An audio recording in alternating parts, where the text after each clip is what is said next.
with recent snooping scandals coming to light, how would you address the privacy and surveillance in the context of AI development? Well, I mean, that's a battle I've given up on. I mean, I as I said earlier, I assume my phone is tapped. I can probably say hello to Mr. Modi right now if you want. Hello. So that's a battle I've given up. They're probably listening into this and saying, okay, what is he saying out there? But on a more serious note, I think these are actually very important things, and I think you need to establish rules with regards to privacy of citizens, privacy of data, and protection of data of our people, as a nation and as individuals. Thank you. AI has the potential to disrupt employment patterns. How do you ensure that AI doesn't leave behind those who might lose their jobs due to automation? Frankly, I'm not one of those people who believes that AI is going to massively decrease jobs. I don't buy that argument. Okay. Right? I think that some jobs will be lost and many more jobs will be created. Right? And I think we've seen this before. I was reading actually some accounts of when the steam engine, which you mentioned, was invented. People were saying it's going to destroy all jobs. The petrol engine was seen as something that would destroy all jobs. Computers were seen as something that will destroy all jobs. So we've seen this before. And none of these technologies have actually destroyed jobs. I think they have reallocated jobs. They've redistributed them. But I don't think we need to be worried about massive job losses. I might be wrong, but that's how I think about it. What do you think, Saeed, on this aspect as a Silicon Valley mover and shaker, funding AI startups every day, every other day?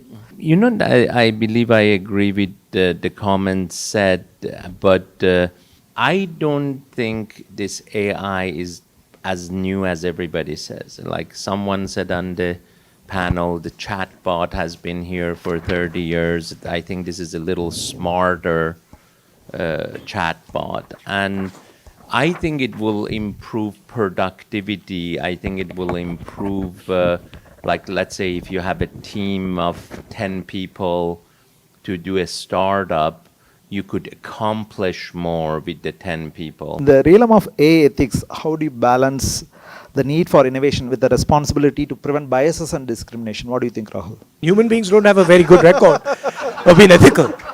I mean, World War II, World War I, these are not, human beings are not that ethical. But I think these are things that, as Sam said earlier, that we need to sit down, not just as individuals or nation states, but as the planet as a whole and discuss these things and try and understand the possible repercussions. I mean, these type of technologies have existed before. There is a precedent. It's not, AI is not, the first time a technology is dangerous. Nuclear weapons, for example, are an example that were very dangerous and were sort of managed reasonably effectively. So I'm sure that these questions can be tackled. I think we should be optimistic about things like AI, and also what you mentioned, we should be realistic. I mean, I'm also not entirely convinced that it's going to transform the world completely and everything is going to go upside down. So I think there's a little bit of balance that is required when you look at these things. Education plays a vital role in the AI literacy. So how do you think we can integrate AI education as part of the Indian curriculum? Maybe if you become the Prime Minister of India in 2024, what skills you think India should prioritize for future generations? I mean, for me, I'm sitting here today, and a lot of my time is spent back home in the rural environment. So it's a cultural sort of huge transition, seeing, having this type of discussion and then seeing the reality of the Indian education system and our school system and stuff like that. I think on the higher education side, on the engineering side and the technical side, our education system is reasonable. It's good. And it's competitive with any other, top economy of the world. I think where a lot of work needs to be done is the sort of primary education, the secondary education, education for poorer people, weaker sections of society. I think that's where a lot of focus needs to be put. And then also I feel that India needs to think about production and manufacturing, and the type of skills that go into production and manufacturing, which frankly we haven't paid as much attention as we should, and I think is almost as critical as the services. Maybe before moving to the last question, I want to ask one question to both of you. In the global artificial intelligence race, how would you position India as a leader while ensuring ethical and responsible development? Maybe Saeed. I think you mentioned it quite frankly. Technology can be very positive, and if you use it the wrong way, it can be very negative. Like cloning, you could say it has been controlled pretty well. And, gene technology the same way.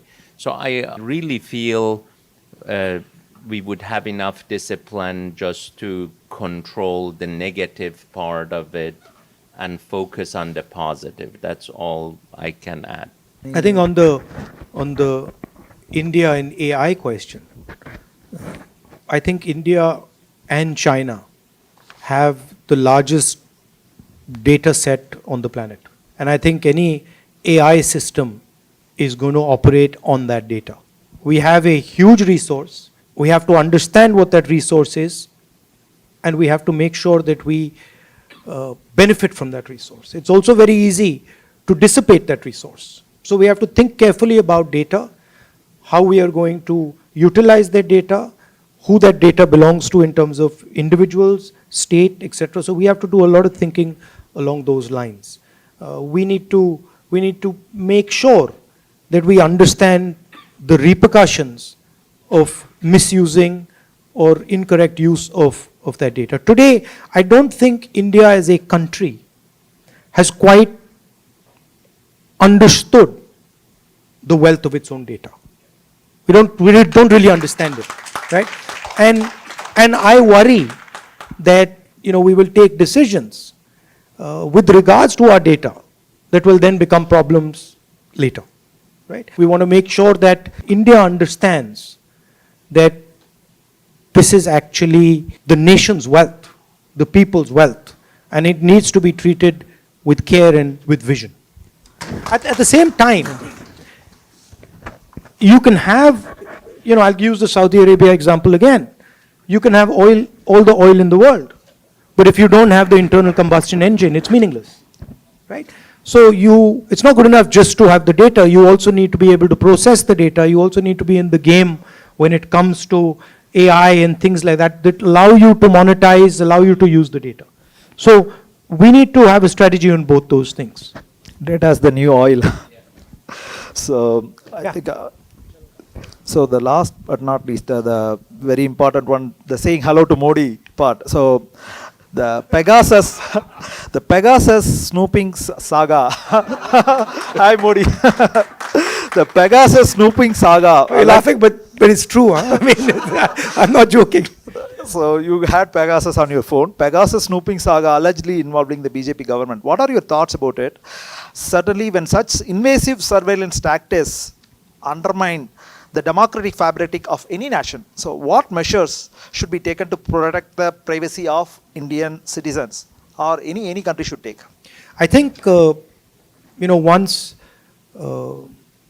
a new dispensation comes to power in India, this is something that we will have to actually regulate very carefully, because right now it's completely open season. Anybody can do, they can do whatever they want with people's data, with tapping phones and stuff. And I think we'll need to study this and create some clear rules whereby the rights of people's information, rights of people's privacy is maintained and protected. Thank you, Rahul. And in fact, as a summary, I want to tell Rahul's vision. With Rahul's vision, in the recent Karnataka government manifesto, they have included 1,000 crore fund for entrepreneurship, for particularly to help people of scheduled caste and tribe. So which is a great thing. So I think yesterday, even talking to Rahul, he mentioned about how we can promote innovation, entrepreneurship, not at the communities of not having so great privileges.